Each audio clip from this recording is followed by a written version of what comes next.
सीख लिया था। हाफ लाइफ के बारे में पढ़ेंगे। हाफ लाइफ क्या होता है? देखो, जो कंटेंट जो हमारा रिएक्टेंट होता है, जब रिएक्टेंट कुछ टाइम वर्क कर ले, यानी कुछ उसमें से कम हो जाए, तो क्या करते हैं, उसे हम कहते हैं कि रिएक्टेंट डिक्रीज कर रहा है। और एक ऐसा टाइम, जैसे रिएक्शन कंप्लीट होने से पहले का जो टाइम है, और वो आधा टाइम, मतलब आधा रिएक्शन कंप्लीट हो चुका, आधा बाकी है, उस टाइम को हाफ टाइम कहते हैं। ठीक, और उसी को हाफ लाइफ कहते हैं, हाफ लाइफ ऑफ रिएक्शन। तो स्टार्ट करते हैं half life of reaction.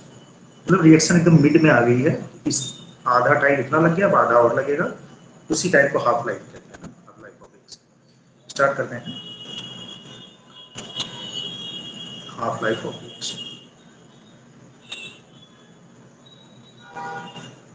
Half life life half life of reaction. Half life of reaction. Half life of reaction. देखते हैं क्या आता है। The time in which, half life बेटा, the time in which in which in which the time in which the concentration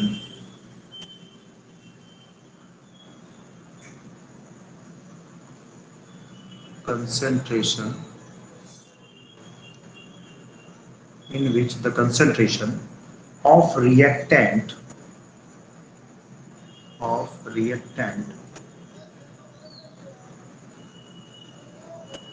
content of reactant is reduced is reduced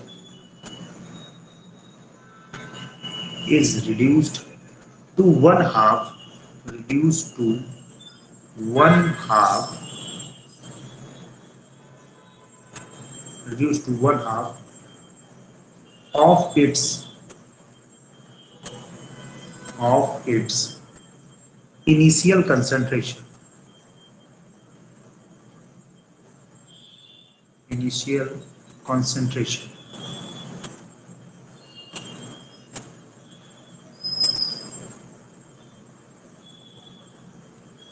The, the time, here we include the time.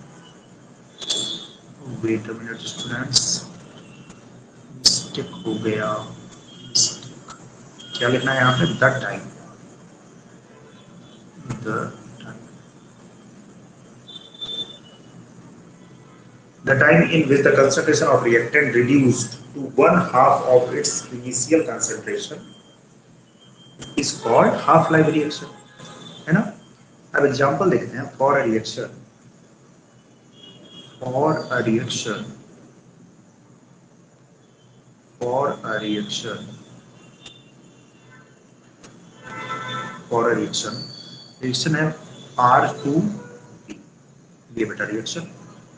ठीक, at time zero, at time zero, time अगर zero है तो concentration of are की क्या है? Are not, है ना. Eight a time T half, अगर मेरा टाइम क्या हो जाए? आधा हो जाए, T half. Eight a time T half, one and half, T half, concentration भी हो जाएगा half. concentration becomes also half. That's called the half life of reaction. तो हाफ लाइफ रिएक्शन को सब में देखते हैं. Half life reaction zero order में होता है, half life reaction first order में होता है. सबसे पहले हाफ लाइफ रिएक्शन हम देखेंगे जीरो ऑर्डर. हेडिंग बना लीजिए बच्चों, half life reaction for the first order. Half life reaction, half life reaction for the first order. First नहीं, zero order, for the zero order.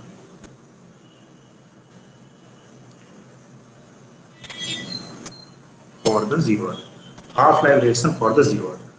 अब half life reaction for the zero order के लिए हमको कुछ नहीं करना, सबसे पहले हमको इसका रेट कांस्टेंट लिखना है। Rate constant is equal to zero order का क्या होता है बेटा, R not minus R divided by time, है ना, ये तो होता है time divided by time. If time is half, time क्या हाफ, इस time is half, then concentration of R naught becomes also half, है ना। टाइम अगर हाफ होगा तो कंसंट्रेशन भी हाफ होगा। वैल्यू रख देते हैं सबकी। K is equal to concentration of R not minus R not divided by 2। भाई ये जो मेरा R है, ऐसे समझते हैं, R जो है वो क्या बन जाएगा, R नॉट मतलब आधा हो जाएगा, इनिशियल का एकदम आधा हो जाएगा, डिवाइडेड बाय T हाफ। ये टाइम क्या है, हाफ है, तो वैल्यू क्या बन जाएगी, हाफ में से मतलब वन, सपोज दैट ये वन है, वन में से हाफ जाएगा तो क्या आएगा, हाफ आएगा। तो k इज इक्वल टू हो जाएगा बेटा, k इज इक्वल टू हो जाएगा, ये k के टर्म में लिखिए, चाहे पहले k के टर्म में लिख लेते हैं, k इज इक्वल टू हो जाएगा r not divided by t half, r not divided by t half. और अगर t हाफ के टर्म में लिखे, t half is equal to क्या हो जाएगा, r not divided by 2k। ये देखो 2 यहाँ पे रहेगा, यहाँ पे 2 है ना, ये बाई 2 यहाँ पे रहेगा, तो फॉर्मूला क्या बन गया टी हाफ का, T half is equal to R not upon 2k, R not upon 2k। Formula मेरा बन गया R not upon 2k। Okay, now underline कर देते हैं इसको, ये बन गया बेटा फॉर्मूला। नेक्स्ट पेज देखें, अगर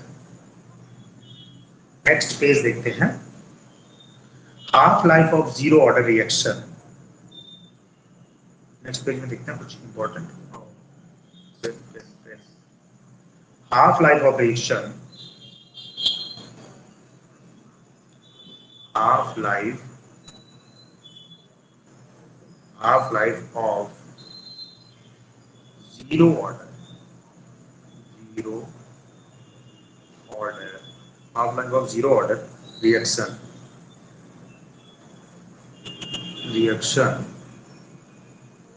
is depends on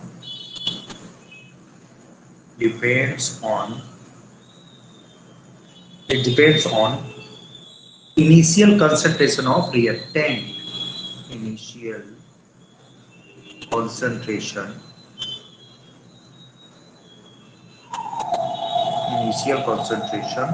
of reactant, initial concentration of reactant किस पे डिपेंड करता है, इनिशियल कंसंट्रेशन ऑफ रिएक्टेंट। ये क्यों डिपेंड करता है, अगर फार्मूला इसका यहाँ आपको देखना है तो T half is equal to क्या है, concentration of R not divided by 2k, है ना। अगर सेप्टेन में लिखेंगे टर्म में, T half directly proportional to concentration of R not, फार्मूले से क्लियर है। और T half is inversely proportional to rate constant. बेटा रेट कांस्टेंट अगर घटेगा तो टी हाफ बढ़ेगा। ये दो टर्म है इसके, ये दो टर्म है, ठीक है। और ये दो टर्म मैं बता दूं, ठीक। टी हाफ अगर बढ़ेगा तो रेट कांस्टेंट बढ़ेगा। अब कैलकुलेट कर लेते हैं T half for zero order, T half for zero order calculate कर लेते हैं। आइए, जो क्वेश्चन दिया था वो हुआ कि नहीं तुम लोगों का, चलिए भाई टी हाफ कर लेते हैं जीरो ऑर्डर के लिए। जीरो ऑर्डर नहीं, जीरो ऑर्डर नहीं, first order, T half for first order. Half life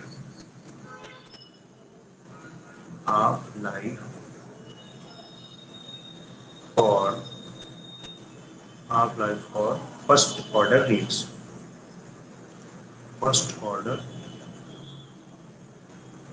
reaction, half life और first order reaction. First order reaction के लिए बेटा हाफ लाइफ लिखते हैं, देखते हैं क्या है। फॉर्मूला में लिखते हैं, सबसे पहले क्या लिखेंगे, rate constant,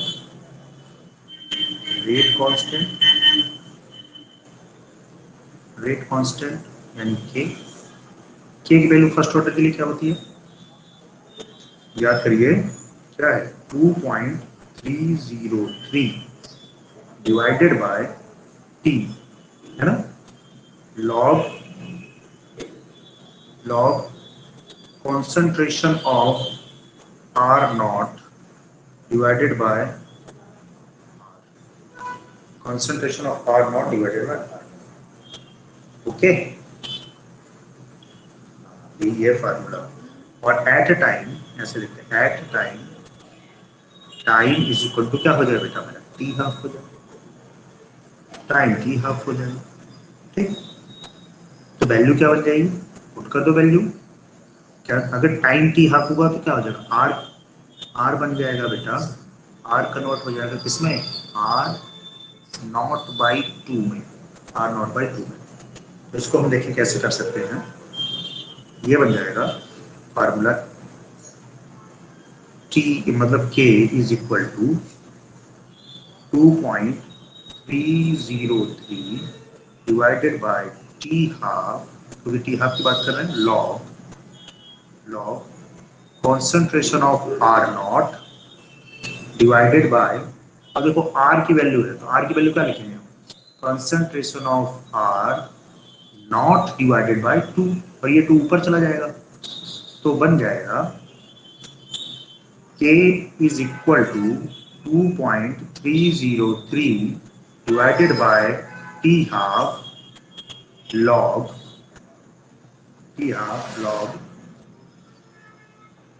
are not divided by multiplied by 2 divided by R not, ये वैल्यू कट आउट हो जाएगी। नेक्स्ट पेज देख लेते हैं, तो वैल्यू क्या बनेगी, ये बन जाएगी बेटा, टी हाफ के टर्म लिखें, टी हाफ बनेगी, T half is equal to 2.303 divided by K, 2.303 divided by K log, वो वैल्यू 2 बन गई, लॉग 2 की वैल्यू रख देते हैं, T half is equal to 2.303 divided by K, और लॉग 2 की वैल्यू कितनी होती है, 0.303, ये वैल्यू कितनी होती है 0.30, तो T half is equal to हो जाएगा बेटा 0.693 मल्टीप्लाई करने के बाद, ये टी हाफ की वैल्यू होगी, इसके लिए for the first order reaction, T half for the first order reaction, T half for the first order reaction, for the first order reaction, first order reaction, for the first order reaction, T half की value for the first order reaction, ठीक। ये बन गए T half के लिए। और एक चीज ध्यान दे रहे हैं इसमें, यहाँ पे कहीं भी कंसंट्रेशन नहीं है, यहाँ कहीं पे कंसंट्रेशन नहीं, अगर आप देखें कहीं पे आर नॉट की कोई बात नहीं की गई है, तो हम एक नोट बना के लिख लें, नोट है half life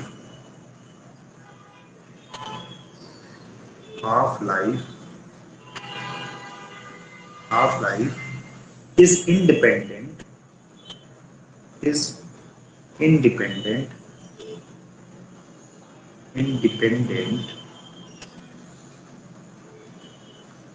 half-life is independent of initial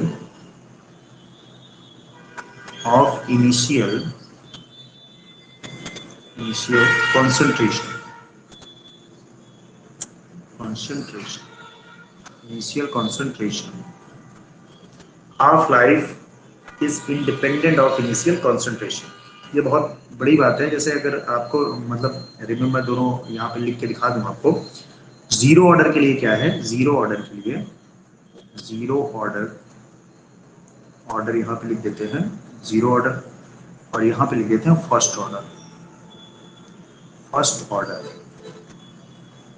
ठीक, दोनों का अगर हम कंपेयर करें टी हाफ का, तो टी हाफ जीरो ऑर्डर के लिए क्या है, जीरो ऑर्डर के लिए टी हाफ की वैल्यू है बेटा आर नॉट डिवाइडेड बाय के, ये।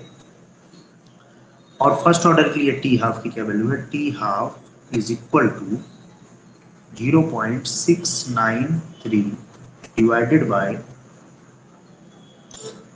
यहाँ पे 2k डिवाइडेड बाय के। इसको 2 को अच्छे से बना दिखने का ना, अभी बाद में दिक्कत होती है जब कभी आप लोग बाद में वीडियो देखते हैं। 2k और यहाँ पे 0.693 के। तो दोनों में अगर आप देखें एक चीज ध्यान से, तो जीरो ऑर्डर में क्या है, रिएक्टेंट दे रखा है, रिएक्टेंट दे रखा है। बट फर्स्ट ऑर्डर में क्या है, फर्स्ट ऑर्डर में रिएक्टेंट है ही नहीं। इसलिए क्या करता है, ये रिएक्टेंट पे डिपेंड नहीं करता है और ये रिएक्टेंट पे डिपेंड करता है।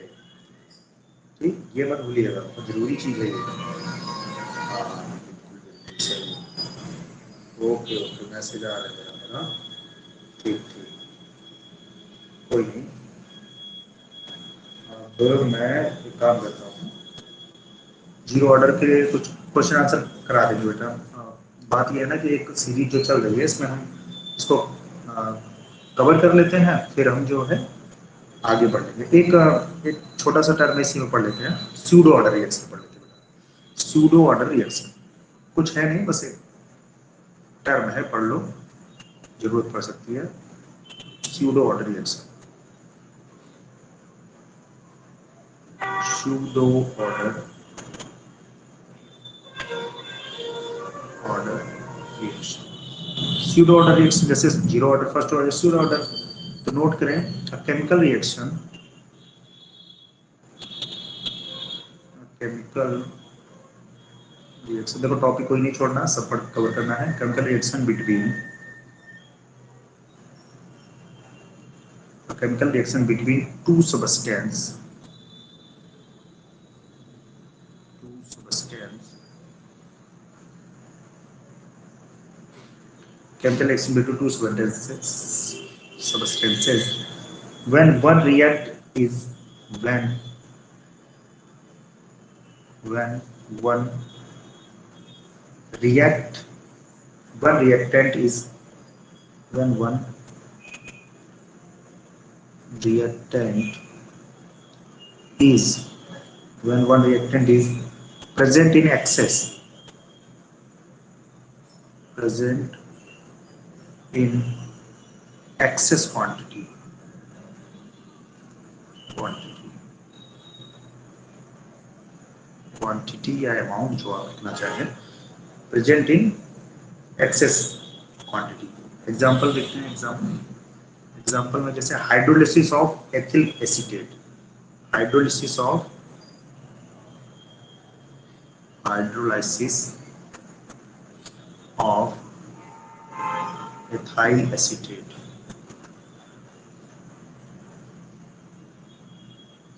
एथाइल एसीटेट, एथाइल एसीटेट का अगर हाइड्रोलिसिस कर दें, CH3 C double bond O, O C2 H5 plus H2O, water के साथ हाइड्रोलिसिस कर रहे हैं बच्चों, the presence of acid, acid भी ले रखा है, तो बना CH3, मतलब एसिड बनेगा, और प्लस एल्कोहल है C2H5OH, प्लस एल्कोहल बन गया। अब यहाँ पे क्या है कि मान के चलो कि at a time t zero था, जब मेरा time t equal to zero था, तो ये था 0.01 मोल पर लीटर जो कि कंसंट्रेशन रहा, और वाटर था बेटा 10, 10 कितना था वाटर, 10 मोल पर लीटर, और ये तो बने थे 0.0 मोल। आफ्टर जब टाइम टी हो गया उस समय बाद ये बचा बेटा 0 मोल, ठीक है, ये बचा 9.99 मोल, थोड़ा सा ही खत्म ही हुआ, खत्म ही नहीं हुआ इसे मान के चलो 0.01, ये बन गया 0.01, ठीक है। तो यहाँ पे क्या है कि अगर देखा जाए कि concentration of H2O does not change, so it cannot change the rate. here लिख सकते हैं concentration of concentration concentration does not change of water, does not change of water. Consent और भाई देखो यहाँ पे क्या है 10 है, ये 9.99 है, तो कुछ चेंज ही नहीं हुआ water, then it cannot, it can't, it can't, it can't change the rate, change the rate, can't change the rate, ये रेट को चेंज नहीं करेगा। अगर कंसंट्रेशन ही उसकी खत्म नहीं हुई तो रेट को क्या चेंज करेगा? ठीक है बच्चों, ये आप नोट कर लें, नोट कर लीजिए। मतलब हाफ लाइफ रिएक्शन हमने पढ़ा, हाफ लाइफ में जीरो ऑर्डर रिएक्शन पहले पढ़ा, हाफ लाइफ रिएक्शन पढ़ा, हाफ लाइफ में मैं एक मार्कर ले रहा हूँ, हाँ हमने क्या पढ़ा बेटा, हाफ लाइफ रिएक्शन पढ़ा, हाफ लाइफ में सबसे पहले पढ़ा बेटा जीरो ऑर्डर, ठीक है, जीरो ऑर्डर का फार्मूला ये आया। नेक्स्ट हमने देखा फर्स्ट जीरो ऑर्डर का reaction depends on rate concentration, वो सब लिख लिया। फिर हमने पढ़ा फर्स्ट ऑर्डर रिएक्शन, उसका फार्मूला आपको नेक्स्ट पेज पे मिला, ये आया। फिर हमने पढ़ा pseudo order, pseudo order reaction, pseudo order, तो सूडो ऑर्डर हमको ये पता चला कि एक जो एक्सेस अमाउंट में होता है उसका हम कैलकुलेट नहीं करते, उससे रेट पे कोई इम्पैक्ट नहीं पड़ता ना।